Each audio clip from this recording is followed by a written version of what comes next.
पंजाब दे विच किसानां वालों लगातार खेती कानूनां दे खिलाफ संघर्ष किया जा रहा है, पर भारतीय जनता पार्टी के कौमी प्रधान JP नड्डा ने एक भाषण दे विच किसानां वालों किए जा रहे संघर्ष नूं विचौलियां दा संघर्ष दस दिता है, जिस तो पंजाब के लोग काफ़ी भड़के हुए दिखाई दे रहे हैं। किस तरह भाजपा के कौमी प्रधान ने किसानां वालों चलाए जा रहे पंजाब दे विच खेती कानूनां दे खिलाफ अंदोलन नूं निशाने उत्ते लिया ते की कुछ आख्या, तुसीं खुद ही देख लो।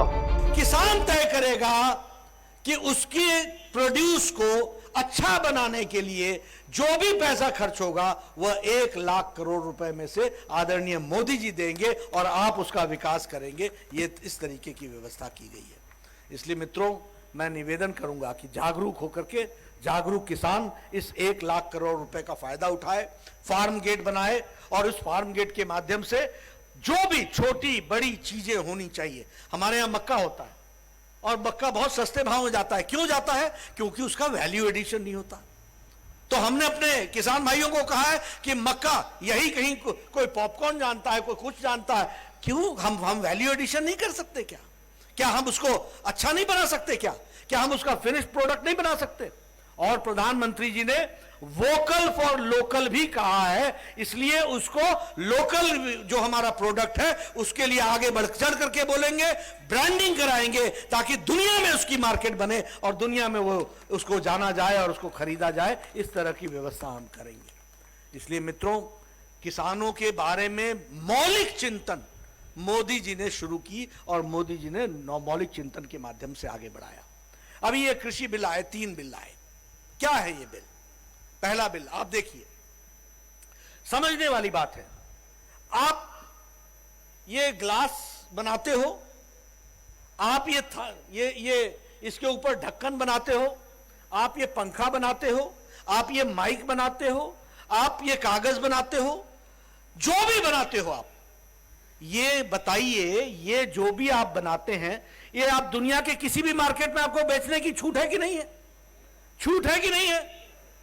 फिर किसान बेचारा अगर आलू उगाता है, अगर वो कोई सब्जी उगाता है, अगर वो चावल उगाता है यानी और गेहूं उगाता है, मक्का उगाता है, तो उसके ऊपर ये बंदिश क्यों है कि वो फलानी मंडी में ही अपना अनाज बेचेगा और किसी और जगह नहीं बेच सकेगा? वो ये बंदिश किसानों पर क्यों थी?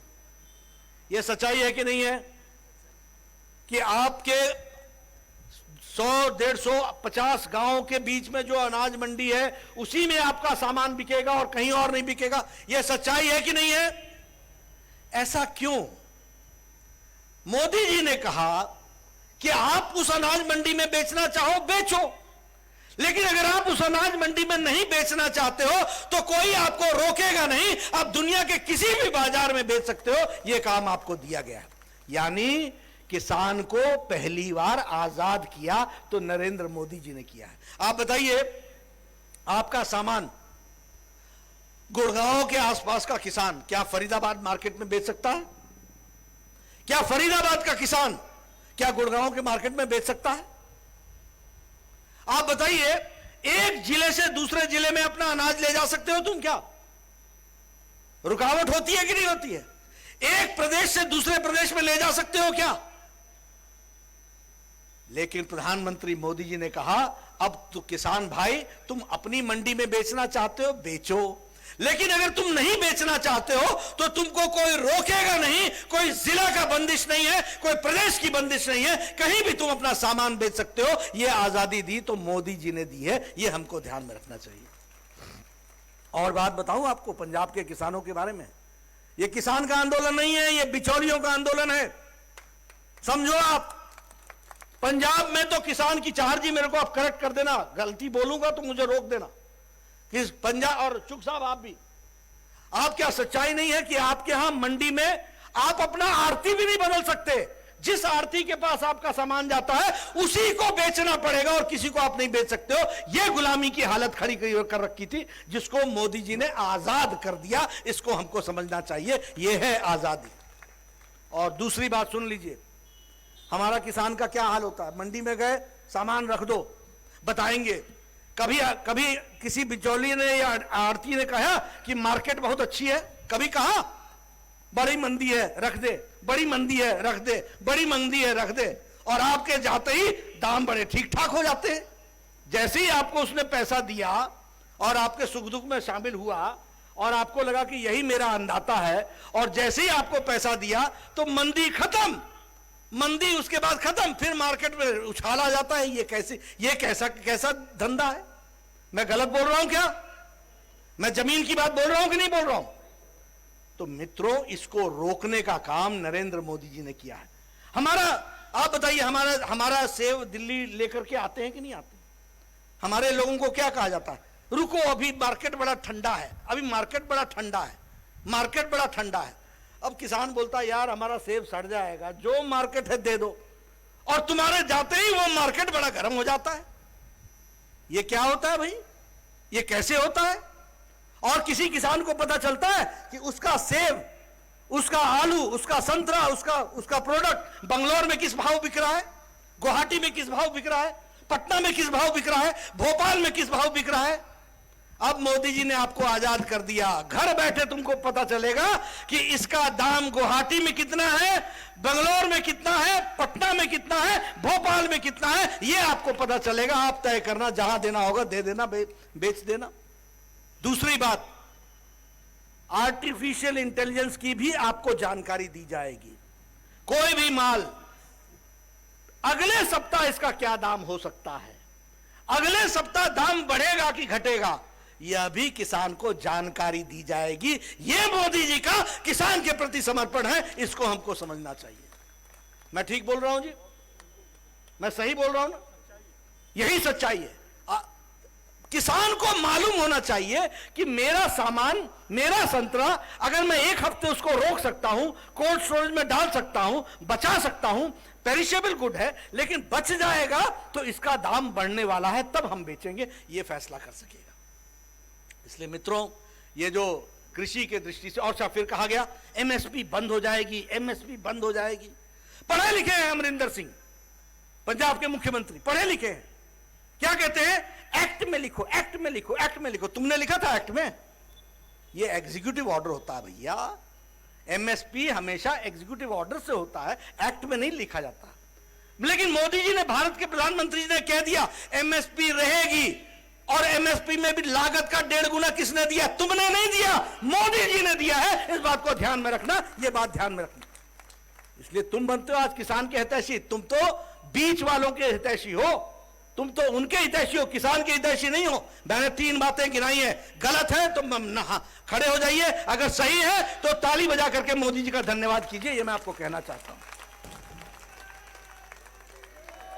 ये क्या? अच्छा सुनिए, बड़ी इंटरेस्टिंग बात है यही। अब एक तो बेचारा राहुल गांधी जी को पता नहीं कितना समझ में आता है, नहीं आता है, उनसे बोला जाता है या बुलवाया जाता है, मैं नहीं जानता।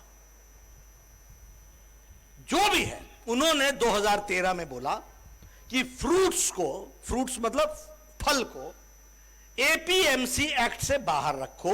यह कांग्रेस के मुख्यमंत्री को उन्होंने कहा।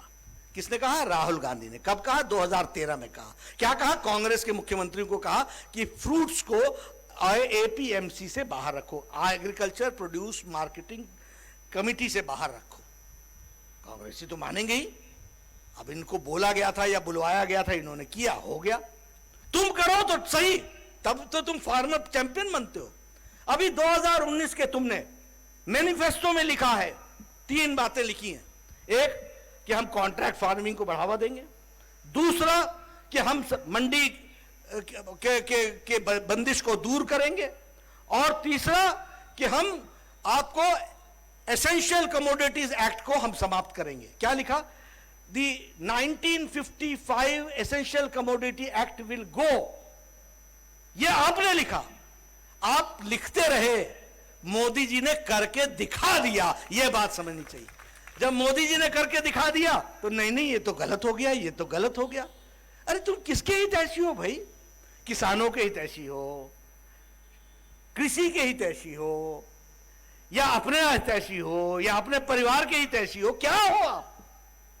आपने 2019 में कांग्रेस का मैनिफेस्टो उठा के देखो, आपने लिखा है कि एग्रीकल्चर प्रोड्यूस मार्केटिंग कमेटी को हम स्क्रैप करेंगे, आपने लिखा है कि कॉन्ट्रैक्ट फार्मिंग को हम साथ देंगे, आपने लिखा है कि एसेंशियल कमोडिटी एक्ट को हम रेलेवेंट बनाएंगे। ये एक ऐसा पुराना एक्ट है विच शुड गो अवे, ये जाना चाहिए। मोदी जी ने कर दिया, जाने का इंतजाम हो गया, अब क्या दिक्कत हो रही है? इसलिए मित्रों एक बात ध्यान रखना, ये राजनीति के आसपास घूमने वाले लोग हैं, ये किसानों के हितैषी नहीं है। अगर किसानों के हितैषी होते तो कहते मोदी जी आपने हमारे मैनिफेस्टो में लिखा था लेकिन आपने करके दिखाया है, आपका बहुत बहुत धन्यवाद, ये बात कहते, लेकिन नहीं कह रहे। अब ये कॉन्ट्रैक्ट फार्मिंग में क्या है, साफ लिखा है, एक्ट में लिखा है कि कोई भी कॉन्ट्रैक्ट जमीन का नहीं होगा, जमीन पर उपजे हुए चीजों का ही कॉन्ट्रैक्ट हो सकेगा। आप बताओ किसान को सशक्तिकरण किया कि नहीं किया? किया कि नहीं किया? कोई गलती से या बदमाशी से या चालाकी से वो जमीन का भी कॉन्ट्रैक्ट कर ले तो वो कॉन्ट्रैक्ट नल एंड वॉइड हो जाएगा, वो कॉन्ट्रैक्ट टिकेगा ही नहीं। क्यों? क्योंकि एक्ट में ही डाल दिया कि जमीन पर कोई भी कॉन्ट्रैक्ट नहीं हो सकता है, जमीन से उपजी हुई चीज पर ही कॉन्ट्रैक्ट हो सकता है। दूसरा, कॉन्ट्रैक्ट होने पर दाम पहले ही तय हो जाएगा, और दाम अगर मार्केट अच्छी हुई तो उसका बोनस रेट भी तय हो जाएगा, और जो भी होगा इसका फायदा नुकसान, जो व्यापारी आपके यहां कॉन्ट्रैक्ट करेगा नुकसान सहने का जिम्मा उसका होगा, फायदा लेने का जिम्मा किसान का होगा। यह बात उसमें लिख दी गई। कितने दूर तक की बात सोची गई है भैया, कितनी दूर तक की बात सोची गई। अब ये एसेंशियल कमोडिटी एक्ट कब था? ये एसेंशियल कमोडिटी एक्ट तब था जब अनाज की कमी थी, जब लोग अनाज स्टोर कर लेते थे तो सरकार को हस्तक्षेप करना पड़ता था कि भाई आप अपना अनाज निकालो और आप मार्केट में पहुंचाओ, तो एसेंशियल कमोडिटी एक्ट उस समय लगती थी। आज भरमार है, और सबने कहा, कांग्रेस पार्टी ने भी कहा कि we will do away with the essential commodity act. तो उसके बारे में भी सप्लाई चेन को सुदृढ़ीकरण करना चाहिए कि नहीं करना चाहिए? बताओ, सामान सुदृढ़ीकरण के साथ पहुंचे उपभोक्ता तक इसकी व्यवस्था होनी चाहिए कि नहीं होनी चाहिए? यही काम मोदी जी ने किया है। इसलिए मित्रों, ये जो कांग्रेस पार्टी है और अन्य नेता हैं, ये वैसे हैं जब खेल में हार जाए ना, आप देखते थे ना बचपन में, जो हारने लगता था ना विकेट उखाड़ के चल देता था। याद है आपको? क्रिकेट में होता था कि नहीं? जो हारता था ना बोलता था नहीं खेलेंगे नहीं खेलेंगे नहीं खेलेंगे, विकेट उखाड़ चल दे बने। वैसे ही ये है, राजनीति में आए हैं, चुनाव हारते हैं, हर बात का विरोध, हर बात का विरोध, हर बात का विरोध, खुद की कई बात को भी विरोध में खड़े हो जाते हैं। तो ऐसे लोगों को नमस्कार। और आप लोगों ने जो प्रधानमंत्री जी को आशीर्वाद दिया है, शुभकामनाएं दी हैं, अभिनंदन दिया है, उसको मैं दिल से समेट करके आदरणीय प्रधानमंत्री जी तक रखूंगा। इसका आपको मैं धन्यवाद देता हूं।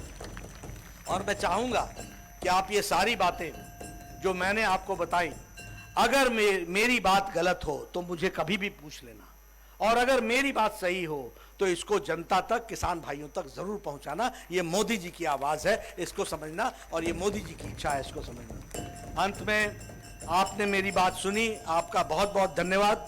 आप सब लोग मेरे भारतीय जनता पार्टी के कार्यालय में आए हैं, इसके प्रांगण में आए हैं धन्यवाद देने के लिए। मैं पुनः आपको विश्वास दिलाता हूं कि आपकी द्वारा दी गई पगड़ी आदरणीय प्रधानमंत्री जी तक सलामत पहुंचाई जाएगी। आपके द्वारा दिया गया अभिनंदन पत्र उनको आपके द्वारा पूरी इज्जत के साथ उनको भेंट की जाएगी, और उनकी तरफ से मैं आपको धन्यवाद भी देता हूं, और उनकी तरफ से भी आपको पत्र आएगा, धन्यवाद का पत्र आएगा, ये बात विश्वास दिलाता हूं।